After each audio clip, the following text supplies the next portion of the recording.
Illegitimate? That's what 1/3 of Americans say President Joe Biden's 2020 election win was, according to a Washington Post University of Maryland survey from this week. Over 35% of people say he was not legitimately elected. Speaking of elections, The View's Joy Behar made clear this week that she might not believe in them at all. I would say here is that I actually agree with Governor Gavin Newsom and David Axelrod. These are Democrats, leading Democrats, that say this would really cause a division that's almost insurmountable. And as someone that believes January 6th was that bad, wait one second. So what are you saying? Wait, just 1 second. I don't think the Supreme Court's going to hold this. I think they're going to overturn it, and it won't just be the originalists. I bet it's a 9-0 vote. I actually don't think they will hold this. So you but I think they should leave it to the voters or not? I think they should leave it to the voters, but Yeah, I mean, again, it's hard for me to say I disagree with her, but I do, because it's the rationale that she's basing that on. I don't think, in the abstract, you cannot have a court decision that excludes somebody from the ballot because they have violated the Constitution. The question is whether or not it's a clear enough finding of fact to feel like you can do so legitimacy without there being these differences of opinion. And obviously, the question of insurrection is not one of those questions. It's what is the Latin phrase? Fiat justitia. Let justice be done, though the heavens may fall, is the idea that, yes, no matter the consequence, even if everyone's furious, even if it tears the country apart, you have to follow the law, and the judges are just supposed to apply what the law says and what the Constitution says. But as we've previously discussed, this is not a open and shut question. There's a lot of open to interpretation. There's a lot of fact-finding still to be done for what actually happened in the weeks leading up to January 6th. And I do think you can't get around the optics, setting aside what the judge decides or what the main secretary official says. A Democratic Party that has made, from a media perspective or from a messaging perspective, that has made the existential threat to democracy its sort of main pitch to voters over the last couple of years looks somewhat suspect to lean into the idea that Donald Trump should be kept off the ballot. And as that View host was noting, not every Democrat has done that, frankly. Gavin Newsom has disagreed with the ruling. A lot of pundits, even of a liberal mainstream persuasion, have said it's somewhat suspect. But some of that, I'm sorry, is a bunch of these same neoliberals who are always stretching and climbing, trying to find some common ground with the right in the under the auspices of reaching across the aisle. But they're really just the same kind of elite consensus that always exists. There is a crisis of democracy in America, but it has nothing to do with Donald Trump. It has to do with the fact that there are two corporate parties that are lockstep on every important issue in the United States of America, including war, and who overwhelmingly ignore the will of the people, who are not actually anywhere near as divided as our media system and our political system pretends that they are. Overwhelming majorities of Americans want Medicare for all. Overwhelming majorities of Americans want common sense gun reform. Overwhelming majorities of Americans want there to be a minimum wage raise. Overwhelming majorities of Americans want us not to be engaging in a genocide and want a ceasefire in the Gaza Strip.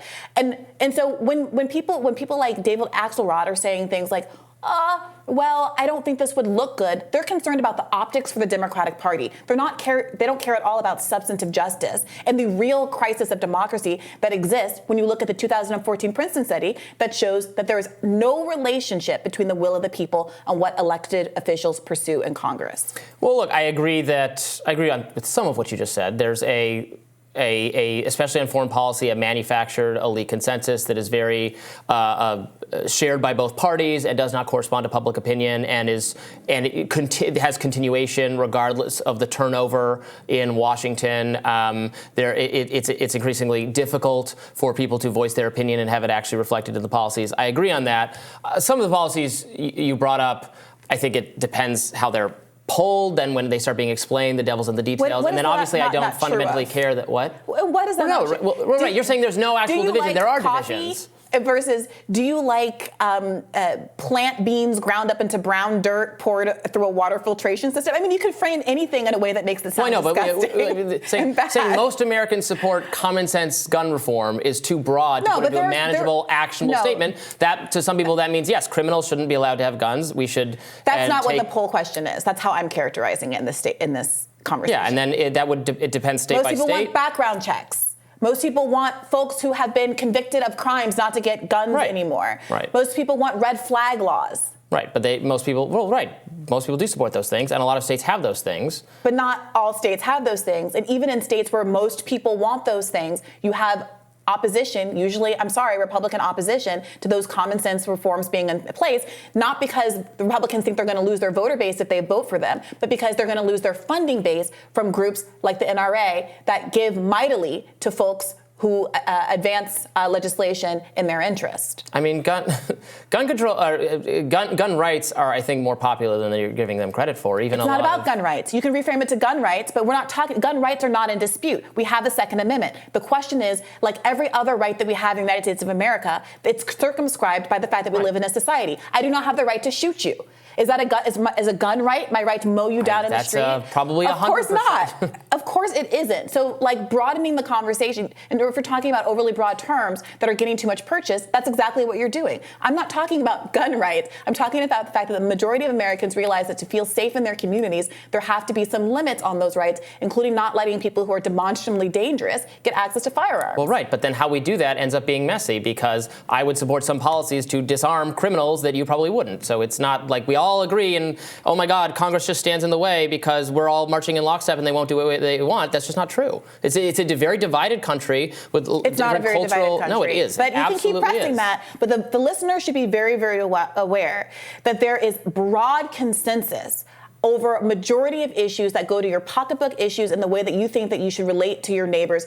The privacy rights and interests that you want for yourself are broadly believed in, which is why we have seen so much outpouring when conservatives across the country have tried to come into your bedroom and tell you what kind of contraceptives you want to use, whether or not you have the right to choose to terminate a pregnancy, whether or not you are going to be hauled into court the way that African-American woman whose name I'm blocking is being charged for improperly disposing of a fetus because she had a miscarriage on her toilet in her own home.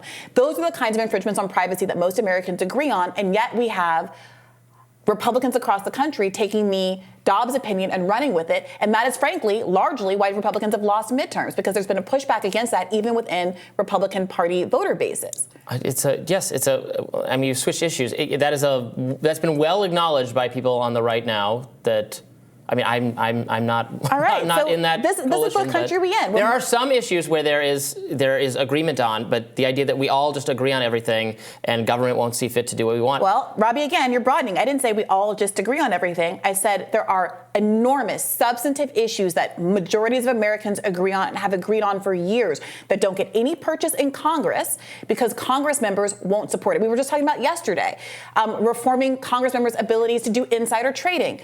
Overwhelmingly, Americans want them to stop, to not be able to trade stocks at all. And do we get any movement on that in Congress?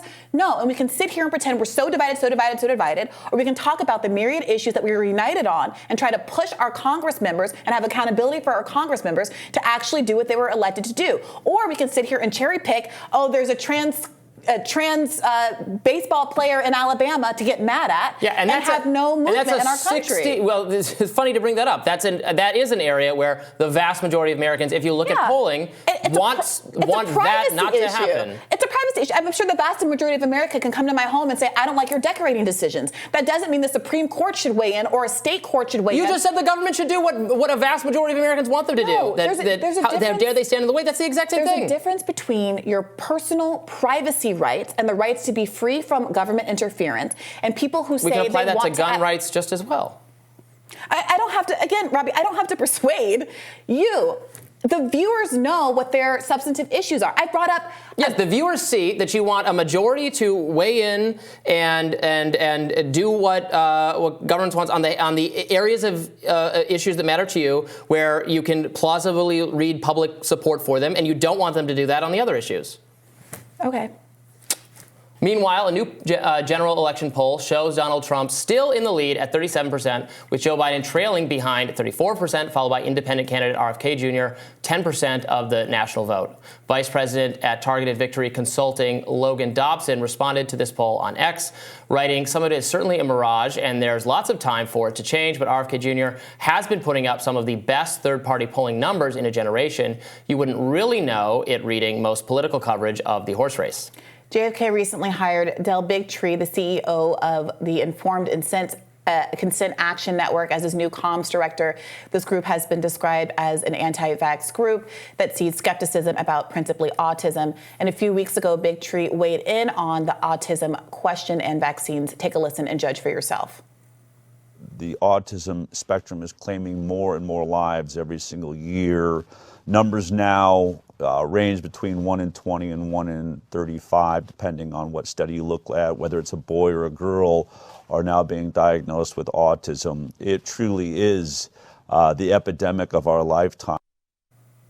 NBC News reporter Brandy Zadrozny responded to Big Tree's new position, writing, Robert F. Kennedy Jr. hires Del Bigtree, popular anti-vaccine activist, as his presidential campaign's communications director. The latest evidence that RFK's presidential run is dressed up as a national anti-vaccine campaign. So that's one of those misinformation mainstream reporters who's very big mad about a lot of the stuff RFK Jr. has to say on the COVID and especially vaccine issue. But that is not really germane to the reality of the underlying fact. You can think that vaccine skepticism about autism is legitimate. I have talked at length on my own podcast with Vinay Prashad about what is legitimate and what is illegitimate about RFK Jr.'s claims. But it is absolutely true that this organization goes a lot farther. It precedes COVID. This is not about COVID vaccines, and goes a lot further in terms of raising skepticism that I think is largely unfounded with vaccines and autism in particular. The Biggs, I think I just closed this window, my apologies. Here it is. The individual, Del Bigtree, in particular, has gotten into some hot water, taking this with a grain of salt, criticized by the ADL, which has, hit or miss there. You're like, is there another source in here? But the substance of the criticism is that he was comparing, in a similar way that RFK Jr. had done, the anti-vaccine movement and the pushback against them to what people in the Holocaust had been going through. So regardless, I don't think you need the ADL to reflect on that being a alarming comparison. Seems like a suspect choice for a campaign director. I'm not big into the connection between vaccines and autism. I think there's a lot of kind of unfounded assertions there, but people should be free to make their own decisions. And of course, the vaccines should be optional, not mandatory, the COVID vaccines. And, I mean, it is really fascinating to have gone from having someone like Dennis Kucinich, who was so popular as his campaign manager, who was so popular in part because he did foreground the issues, the socioeconomic issues that most Americans are dealing with. Half the country can't respond to a $400 emergency. There's a healthcare crisis. People are suffering and struggling. And it does seem like the media only wants to talk about that issue when they can say it's an inflation issue that can be blamed on one political actor or another. There does seem to be a substantive disinterest in the well-being of average Americans.